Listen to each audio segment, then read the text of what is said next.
The yes you were talking about yesterday. Yes.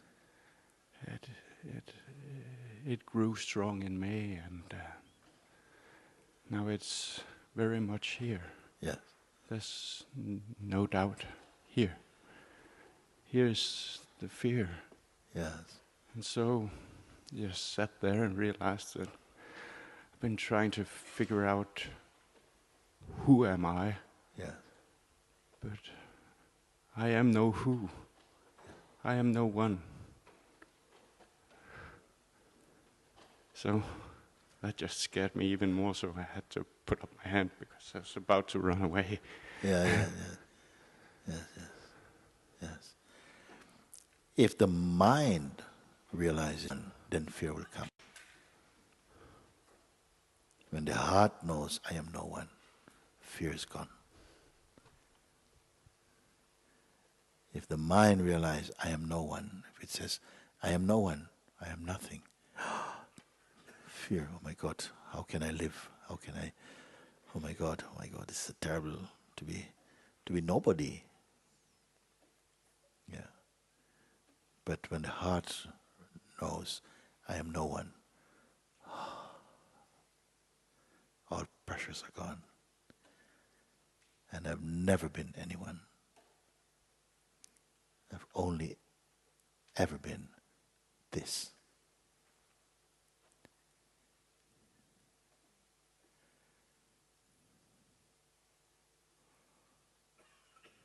All this is watched in me.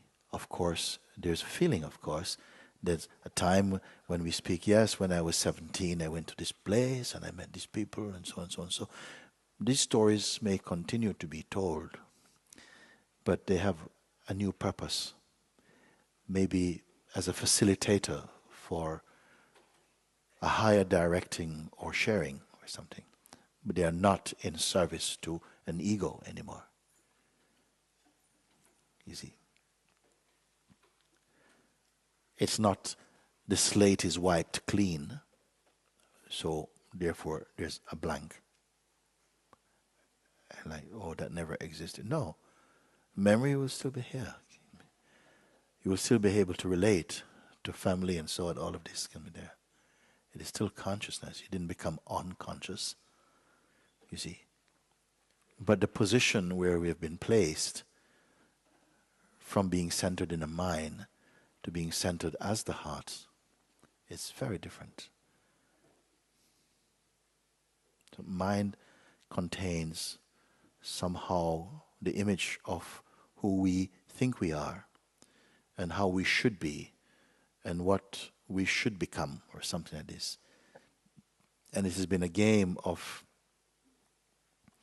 developing a persona, an identity, and transacting from the position of this identity. So in real seeing, it doesn't need this. It doesn't need the historical and hysterical being. Something sees through all of that, understand that, and it's not that you become like a fool because you don't have your mind. Mind and identity is highly overrated. You think without your mind, you're a kind of zombie and walking on the street, oh, very Buddha-like, but useless. And these kind of strange stories, bogeyman stories, keeps us in avoidance. Like, it may be too costly. At least let me stay with the devil I know. All types of nonsense, you see. But here, while you're here, we're having some clues. Something inside is enjoying a self-taste.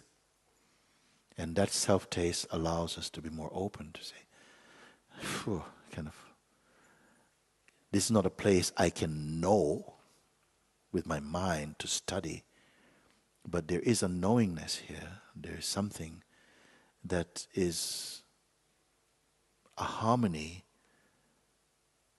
an expansiveness, a natural rightness. And yes, the mind wants to say, but be careful, you cannot see where it's going to go, and suddenly you might just crash or something. But something goes, no, I've heard your voice before, but this is fresh. Yes. Take the risk. Say yes. And your yes, it will bring up fear, of course. It didn't give you fear,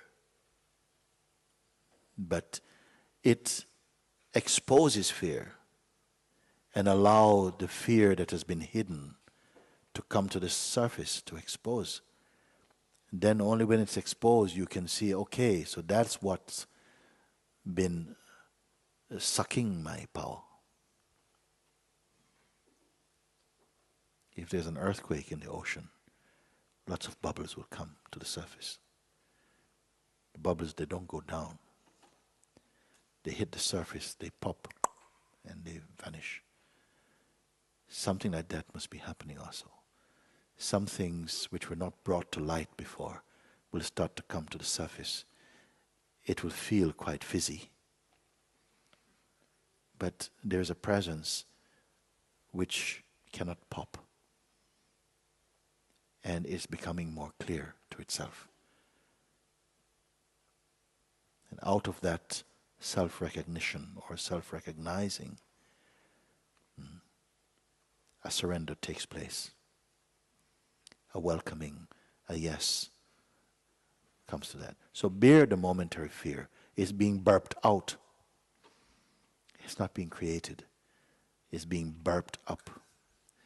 And sometimes the beingness has to vomit out some things. Nobody enjoys a vomit.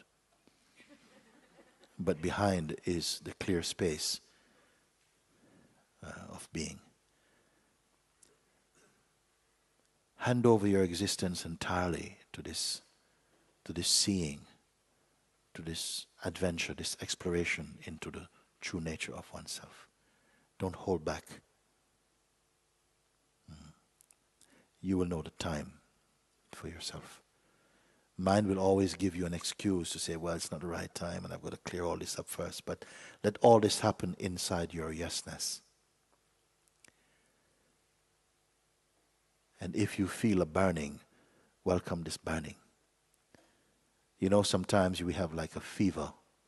You have a fever. And everything, your whole life is being lived in the fever state for a while. When you're thirsty, it's inside the fever, and you'll drink your drink. When you're hungry, you'll eat in the fever state. When you send your emails, it's from the fever state. When you greet your friends, it's inside the fever state. You don't have to think about everything is inside the fever. And in a way, it's like you again come into the fever state of your own being. And everything you do is coming from this being. It's happening out of this being. You see, you don't have to think, okay, I must get into the fever state. No, it is there. You're consumed. Your whole being is the fever state. You are the fever and the weakness of the fever even. And the activities that go on. Like that. So whether some feelings of fear come, and it's natural, it's a good sign. Because if it was there and undetected, that would not be good. Now something brings up the fear. You can look and see what is the message in the fear. Like, what is it fear of? If you wish. If you're able to, you may just see it just as a kind of another phenomenon and say, okay, that's coming up now. But right now, the energy is staying more just in the state of presence. Let the fear happen. You see? But if the fear sensation is taking up too much attention, then at least go to it and look at it. Look at the fear and see what is it about. Okay, fear, what have you to say? Oh, the fear is that somehow I'm going to vanish. I feel like I'm going to die. Because this is quite common. On the periphery of freedom, the fear of death comes. You're going to die. You go further, you're going to die. You see, you're going to die. And then, oh, I don't want to die. Because something smells like a death. But it's a dying of what is not true. It's a dying of death itself is dying. But in the mind, it's interpreted like, oh, I'm going to die, and there's some confusion. So it takes courage somehow. And you're going to grow strong. Because to be free, you have to be strong. And the strength you already have. You only have to call it up. You don't have to go and lift some, make spiritual muscles. It's there. When you say yes, that is strength. When you say yes, let whatever happen, happen. But I found you, and you found me. And I stay here. Then let all things burn if they must burn. Such as courage, such as love.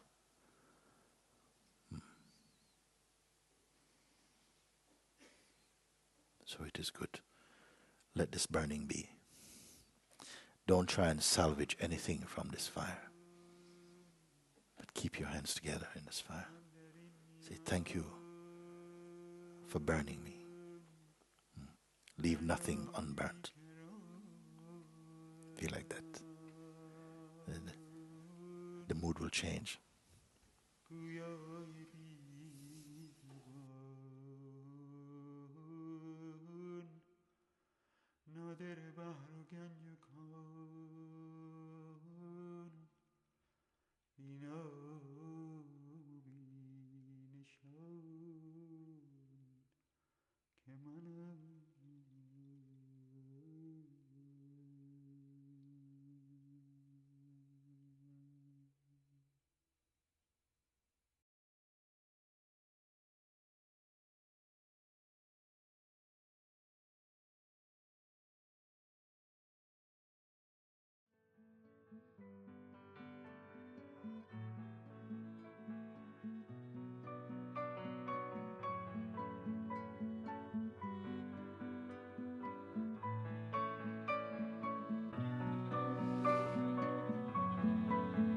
Without any doubt, you are the Supreme Being who has painted a self-portrait as this form and this name.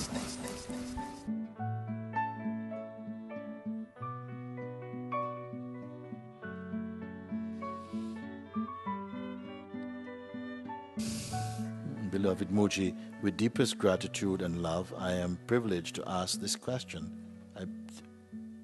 I think it says privilege. What do I do when I feel that my passion burning something to see, to awaken, has dwindled or has somehow become less than what it was because I have become somehow satisfied or at peace, when I know this is some kind or level of stagnancy, all my love? What do I do when I feel that the passion burning somehow to see, to awaken as, so this passion, this fire, the drive to see or to awaken to the self has cooled off, you're saying, and has somehow become less than what it was in the past because I have become satisfied or at peace. So when you're feeling satisfied, when you're truly feeling at peace, then the burning will not be there. The burning will have to go. The burning brought you to peace. It brought you to satisfaction, no? So then, the drive to see, to awaken, and I'm reminded of a story, an account of my master's first meeting with Sri Ramana Maharshi, and Papaji had said to the master, he said, I used to see the gods like Rama and Lord Shiva and Parvati. They used to come and visit me. Krishna used to play with me, you see. But now, well, first he was saying this to impress the Maharshi, I think, because he said, can you see